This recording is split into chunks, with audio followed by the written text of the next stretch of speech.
Olá, meu nome é Sebastião Ernesto, eu sou médico anestesiologista e vou falar sobre farmacodinâmica dos agentes inalatórios. Os agentes anestésicos inalatórios que foram introduzidos na prática clínica na década de 1840, através de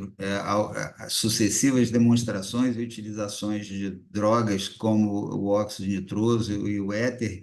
e com a primeira demonstração pública e comprovada da utilização do éter por Thomas Morton em 1846, foi demonstrado que é capaz de induzir em doses progressivas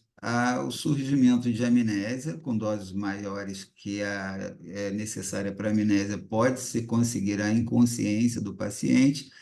e aumentando-se progressivamente as doses, pode-se conseguir até uma analgesia e até a imobilidade do paciente. Esses estágios de anestesia foram descritos por John Snow em 1847, portanto, cerca de um ano após a primeira demonstração por Thomas Morton, e foram relacionadas como os requisitos necessários a uma anestesia adequada. Ao mesmo tempo, o conhecimento foi evoluindo e algumas teorias, algumas hipóteses foram sendo deflagradas, como, por exemplo, a primeira mais importante, chamada de teoria unitária, descrita por Claude Bernard na década de 1870, que sugeria que todos os agentes inalatórios para anestesia geral teriam a ação no mesmo local de ação. Cerca de 30 anos depois disso, depois de descrita a teoria, ou sugerida a teoria unitária de Claude Bernard, Meyer e Overton, separadamente, descreveram uma lipossolubilidade como sendo um fator importante na potência do agente anestésico inalatório, e que essa potência seria diretamente relacionada com a lipossolubilidade, encarando então a teoria unitária como verdadeira e sugerindo que a ação dos anestésicos inalatórios provavelmente seria a nível de membrana celular, na porção lipídica, da bicamada lipídica, dessa lipoproteica, dessa membrana celular. Com a evolução do conhecimento e o surgimento de outros agentes anestésicos, drogas e efeitos específicos foram sendo sugeridos como diversos receptores e canais alvos, como a utilização, a ação dos agentes, potencializando a ação do ácido gama-aminobutírico no receptor GABAérgico. Essa ação, então, induziria uma resposta mais intensa na abertura de canais específicos de cloro, permitindo a entrada de íons cloro que são encarregados negativamente, e essa negatividade sendo encaminhada para o interior da célula, tornaria a célula mais hiperpolarizada. Essa hiperpolarização induziria um estado de inibição, fazendo com que fosse mais difícil o estímulo e a deflagração de novo potencial de ação naquelas células submetidas à ação do ácido gama-aminobutírico, ainda mais intensificado com a ação de agentes que teriam uma ação sinergística em associação com o ácido gama-aminobutírico. A atuação em receptores nicotínicos, tanto pela diminuição da liberação de acetilcolina, como pela própria inativação e competição nos receptores nicotínicos, faria também a redução de estímulos excitatórios, fazendo com que houvesse, então, um maior estado de inibição. Então, haveria tanto a ação de potencialização de efeitos inibitórios, quanto inibição de efeitos naturais excitatórios. A ação em receptores de glicina, receptores glutamatérgicos, principalmente NMDA, mas também AMPA, a ação em canais de potássio, permitindo então a saída de potássio com mais intensidade, aumentando a negatividade intracelular, também atuando de forma a aumentar aumentar a negatividade e tornar a célula hiperpolarizada, dificultando a capacidade de excitação daquelas células. A inibição, bloqueio de receptores, perdão, de canais de sódio também teria uma ação inibitória, sendo que a ação em canais de cálcio e de sódio seriam ações de menos importância e necessitando de concentrações mais elevadas. A ação em receptores GABAérgicos também levou a uma certa preocupação, porque na fase de evolução embrionária do sistema nervoso central, o receptor GABAérgico, que tem normalmente no adulto uma ação mais inibitória, na fase embrionária ele tem uma ação importante na deflagração de reprodução e de deslocamento físico de estruturas nervosas para sua acomodação nos locais onde deveriam estar na fase madura. E essa ação em receptor GABAérgico, nessa fase embrionária, fase de formação, de migração celular, migração neuronal, poderia levar a alguma dificuldade de formação neurológica dos pacientes, o que levou a vários estudos que não conseguiram comprovar adequadamente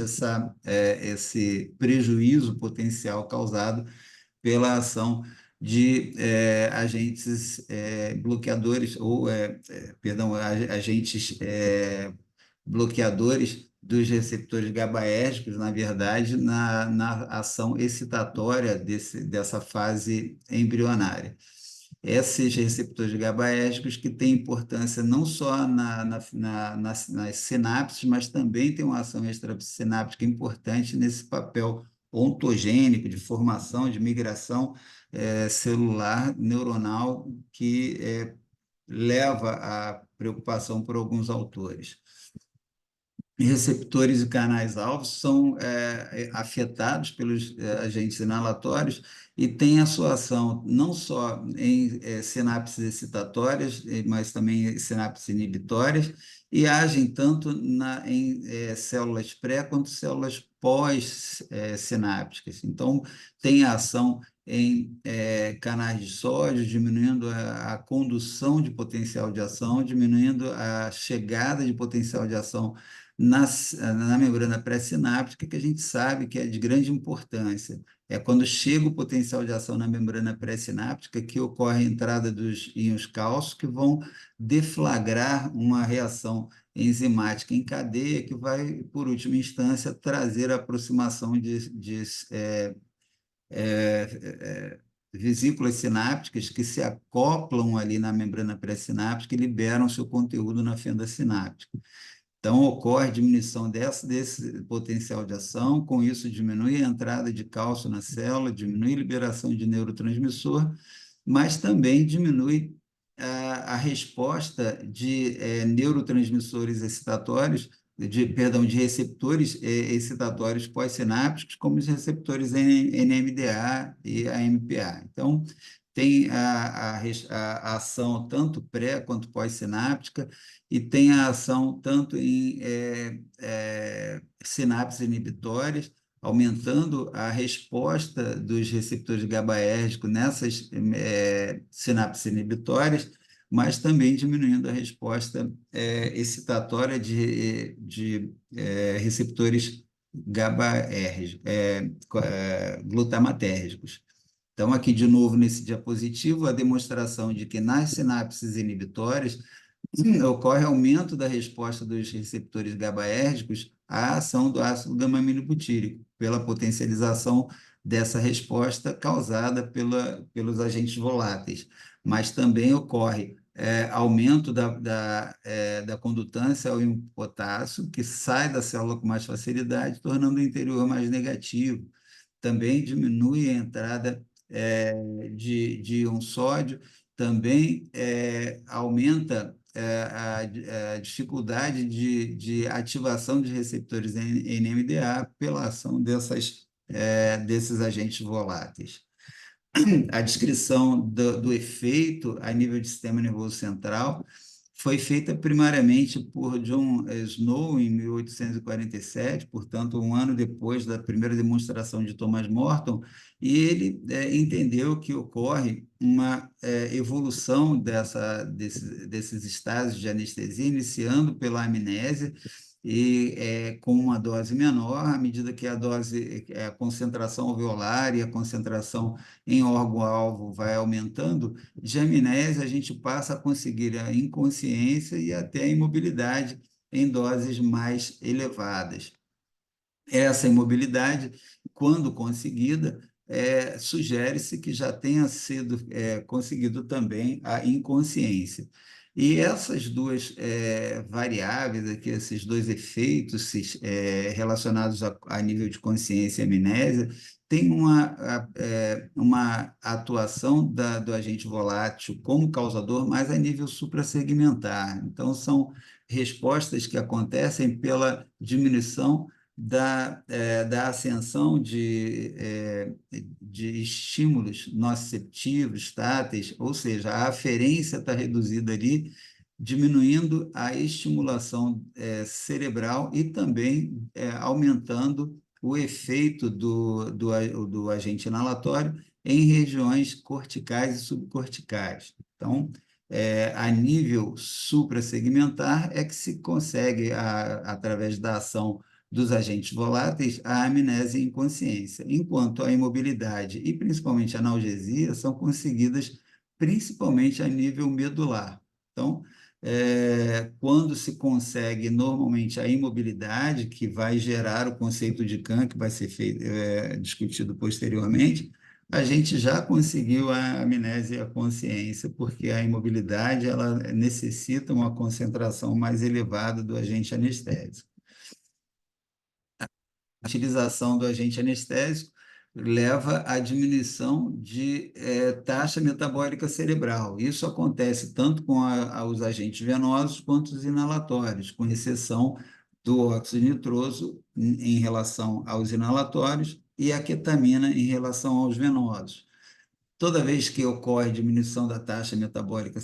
cerebral, ocorre pelo acoplamento metabólico diminuição do fluxo sanguíneo cerebral. Isso é uma resposta miogênica que ocorre toda vez que acontece a diminuição da taxa metabólica cerebral. Ocorre, porém, que com a utilização do agente inalatório, principalmente em concentrações acima de um CAM, a gente consegue quebrar esse acoplamento metabólico, porque em concentrações mais elevadas, o agente inalatório age provocando uma vasodilatação por efeito direto. Então, aquele acoplamento metabólico que se consegue com os agentes venosos, como benzodiazepínicos, propofol, esse acoplamento metabólico, em relação ao agente inalatório, ele acaba se perdendo se a gente utiliza doses iguais ou acima de 1 mg. Também é entendido que, em geral, ocorre numa determinada faixa de pressão arterial média a chamada autorregulação. Se a pressão arterial sobe, ocorre uma vasoconstrição para impedir que haja aumento excessivo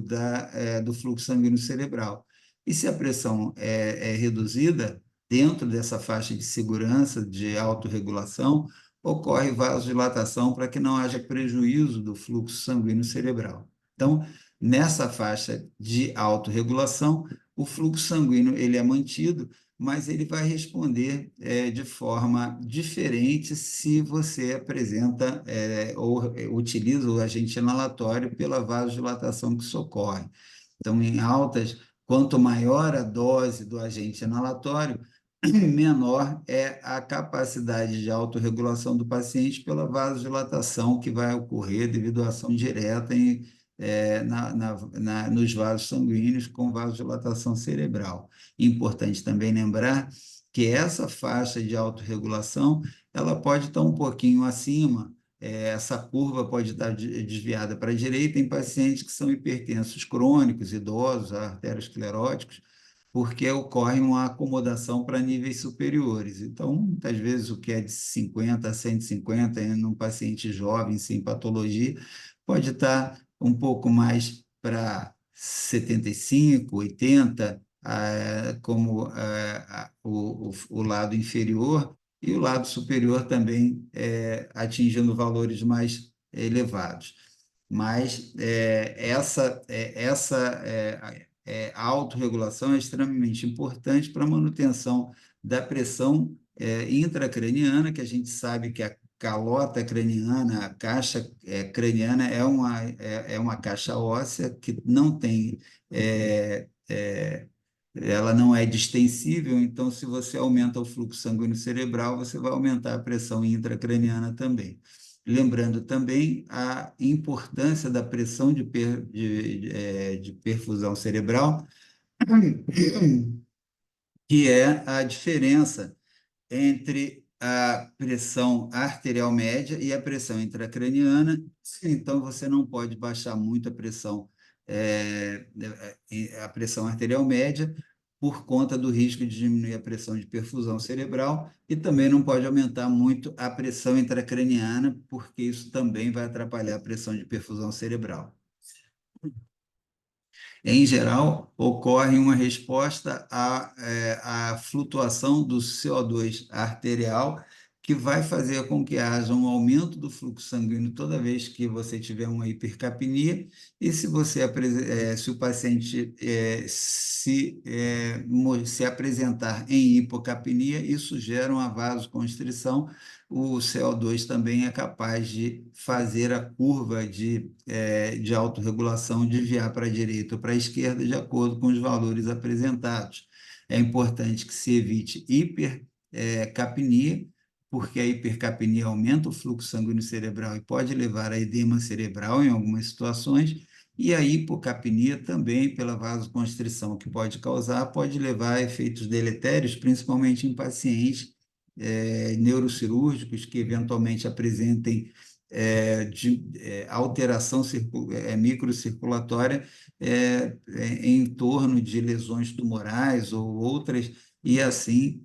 muitas vezes a gente, na tentativa de diminuir o fluxo sanguíneo cerebral para evitar hipertensão intracraniana, se a gente hiperventilar, a gente pode levar à diminuição do fluxo cerebral de maneira importante em algumas regiões e levando a prejuízo do paciente também. O oxigênio também tem importância nessa curva de autorregulação, mas a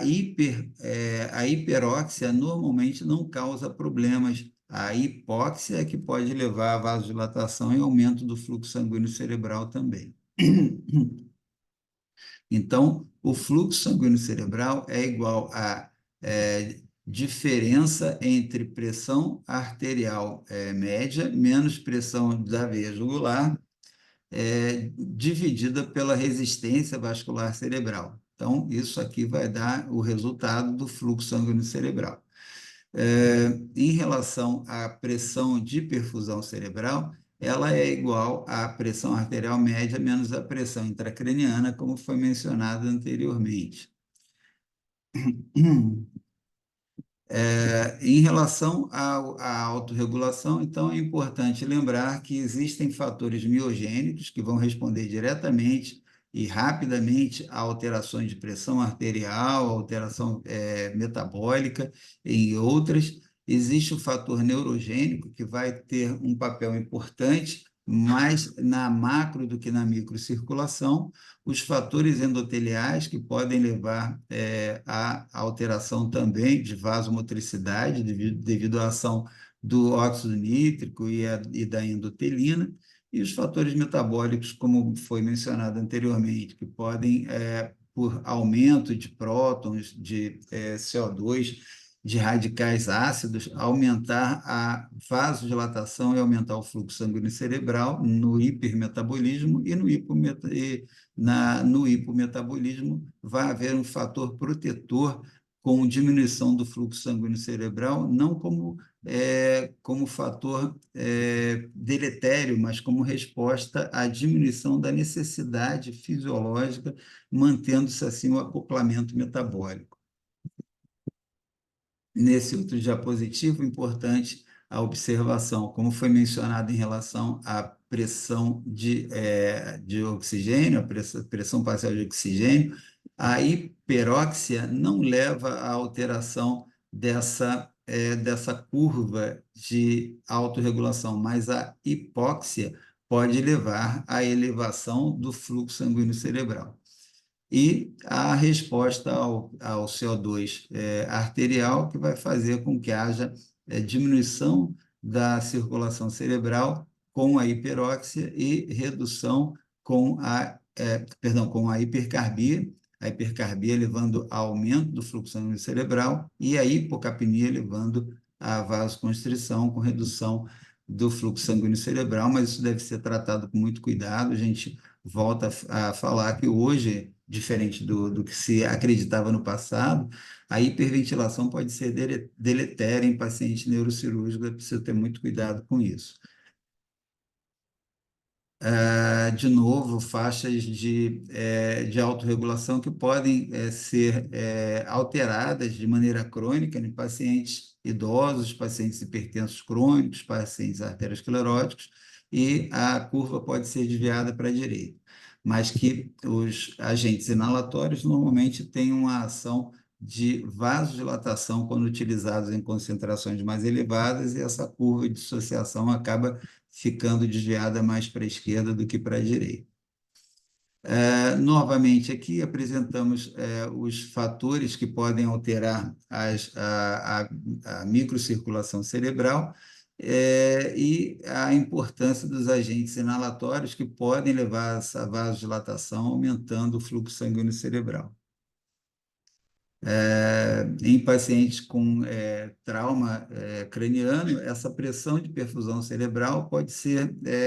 prejudicada devido à alteração na autorregulação provocada por fatores metabólicos que podem alterar a resposta adequada da vasomotricidade às manobras eventualmente utilizadas. Lembrar também que a atividade física e metabólica pode aumentar esse fluxo sanguíneo cerebral de maneira fisiológica, que pode ser alterada com a utilização dos agentes voláteis. De novo, no traumatismo craniano, pode haver perda da autorregulação com aumento da circulação cerebral de maneira progressiva, diretamente relacionada à pressão arterial, pode ser bastante deletério em alguns pacientes, levando à injúria secundária devido à alteração da barreira hematoencefálica, da resposta de vasomotricidade aos fatores citotóxicos e vasogênicos que ocorrem durante essas alterações metabólicas. Então, é importante entender que a farmacodinâmica do agente inalatório em relação à relação entre metabolismo e circulação cerebral pode ser alterada devido a essa vasodilatação por ação direta do agente inalatório. Em relação à monitorização do paciente recebendo a anestesia inalatória, é importante a lembrança de que existem padrões epileptiformes que podem ser captados pela monitorização eletroencefalográfica, que estão relacionados com alguns agentes inalatórios, mas principalmente agentes utilizados no passado, como o enflurano, mas concentrações mais elevadas de sevoflurano e desflurano também podem levar a esse tipo de alteração. É importante lembrar também que pacientes pediátricos com faixa etária até 6 meses de idade têm um comportamento diferente na apresentação das suas ondas eletroencefalográficas, o que torna a utilização da monitorização de hipnose e profundidade anestésica bastante prejudicada nessa faixa etária. E mesmo pacientes de 2 anos de idade, até 2 anos de idade, podem apresentar mudanças na característica devido ao menor poder, à menor força, menor amplitude das ondas, fazendo com que haja a possibilidade de confusões diagnósticas na utilização desses recursos de monitorização, uma vez que os diversos algoritmos utilizados, tanto entropia, índice bispectral, o SedLine, são baseados em ondas com características específicas, mas que foram preparados, que foram baseados em estudos em população de adultos jovens e saudáveis e que apresentavam, então, uma base estatística de apresentação de complexos eletroencefalográficos que não podem ser comparados com essa faixa etária e, por isso, não são validados para pacientes pediátricos. Então, a monitorização nessa faixa etária muitas vezes fica sendo muito mais eficaz através dos recursos de luz, como a oximetria cerebral, o NIS, que utilizam padrões de monitorização com algoritmos diferentes e mais confiáveis em relação à saturação de oxigênio naquela região e a viabilidade microcirculatória desses pacientes. Esses foram os recursos utilizados na confecção desse vídeo. Espero que tenham gostado do conteúdo. Se gostaram, deem um like e vai ter mais sequência de de farmacodinâmica do agente inalatório e com apresentação em vídeos posteriores de monitorização eletroencefalográfica e anestesia. Muito obrigado pela companhia e um grande abraço.